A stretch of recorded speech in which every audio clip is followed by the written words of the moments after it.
Found a female cruiser on the side of the road. This one started out as a female cruiser.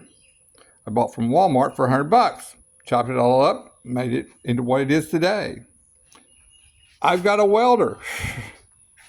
I got an engine that a friend gave to me. I think it's a 212. I've got a chainsaw engine. It's a 46cc. I've been practicing my bicycle building with the welder. But this one is getting really rickety sounding.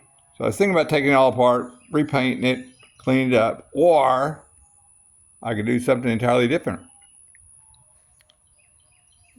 That's what I'm thinking about today.